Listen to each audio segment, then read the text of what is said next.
안녕하세요. 모두의 심리상담센터입니다. 최근 심각한 직무 스트레스로 인하여 불안과 우울감을 호소하는 교사들이 늘어나고 있습니다.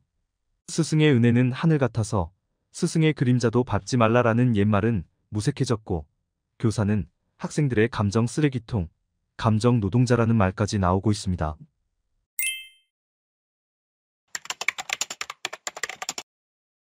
수업뿐 아니라 수많은 행정 업무, 생활지도, 코로나 관련 관리 등 과중한 업무 속에서 심각한 상황이 벌어지더라도 상대가 학생이기 때문에, 학부모이기 때문에 교사 스스로를 보호할 최소한의 조치조차 제대로 할 수 없는 상황이 벌어질 수도 있습니다.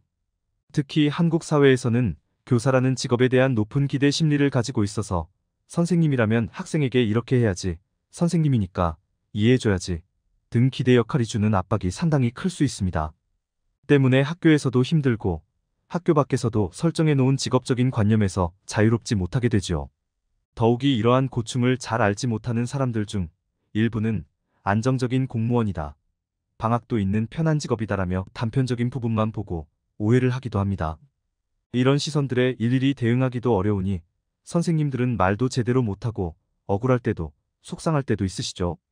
여러 가지 불합리한 상황에서 개인이 해결할 수 있는 현실적인 대안이 없기에 막막함과 무력감과 같은 부정적인 감정은 쌓여만 갑니다. 과도한 스트레스와 우울감으로 면직이나 이직을 고민해보기도 하고자 하는 내적 갈등은 많지만, 교사라는 특수한 직업적 환경에 선뜻 원하는 대로 하지 못할 수 있습니다. 그러다 보니 무언가 나아지리라는 기대감 없이 그저 묵묵히 하루하루를 견디시는 경우가 있습니다. 우울증, 불면증, 무기력증, 건망증, 번아웃 증후군 등 몸과 마음이 보내는 쉼이 필요하다는 신호에도 나를 돌보기보다는 그저 참기만 하시는 선생님들이 많으십니다. 반복되는 스트레스에 일상은 무기력해지고 직책의 일만 겨우 해낼 뿐 아이들과 마음을 나눌 어떤 심리적 에너지와 여유도 없게 될 수 있어요. 교사라고 해서 언제나 만능인 것은 아닙니다.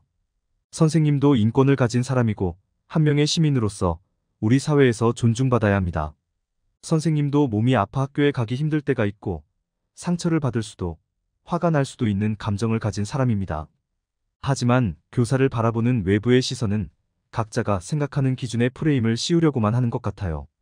학생의 인권이 중요시되는 시대이기에 더욱 교권은 존중받지 못하고 현실적인 문제들이 산적해갑니다. 이로 인해 생긴 마음의 어려움을 홀로 짊어지고 있는 선생님은 과연 어떻게 나아질 수 있을까요? 가장 간단한 문제 해결 방법은 스트레스 상황에서 잠시 멀어지는 것이지만 당연히 현실적으로 어려울 수 있습니다. 먼저 교사 이전에 나에 대한 돌봄이 필요합니다. 학생 교육보다 선생님의 마음 관리가 우선이 되어야 해요. 선생님이라는 직업적 특수성으로 심리상담센터에 대해 많은 고민을 하시다 견디지 못할 만큼 힘든 상황이 되어서야 오시는 경우가 많은데요. 나라는 사람이 있어야 교사라는 직업도, 선생님이란 역할도, 일상적인 나의 삶도 건강하고 균형 있게 유지해 나갈 수 있습니다. 직업적인 부분도, 모든 인간관계도 내 안에 나라는 사람으로 꽉 차 있어야 안정된 삶을 스스로 조율해 나가실 수 있어요. 나라는 소중한 존재를 위해 먼저 자신의 지친 마음의 상태를 충분히 인정하고 긍정적인 에너지로 채울 수 있는 것이 무엇인지 방법을 찾아보는 것부터 시작하는 것은 어떨까요? 나 스스로에게 해주는 긍정의 말들이 나의 현실을 변화시킬 수 있습니다. 모두의 심리상담센터는 선생님의 특수성을 고려한 섬세한 심리 상담으로 세심하게 마음을 살피고 해결 중심의 상담을 진행하고 있습니다. 교사이기에, 선생님이기에 당연히 감수하고 참아야 하는 것은 없습니다. 선생님의 마음이 행복해야 학생도 행복합니다. 선생님이 심리적으로 안정이 되고 행복해져야 수업의 질도 좋아지고 학생들에게도 좋은 영향이 갈 수 있습니다. 전문적인 상담을 통해 마음의 상처와 응어리진 스트레스를 함께 나누고 심리적인 안정을 찾으실 수 있기를 바랍니다. 행복하고 지속 가능한 삶의 여정을 위해 전문성과 따뜻한 공감과 위로로 함께하겠습니다. 감사합니다.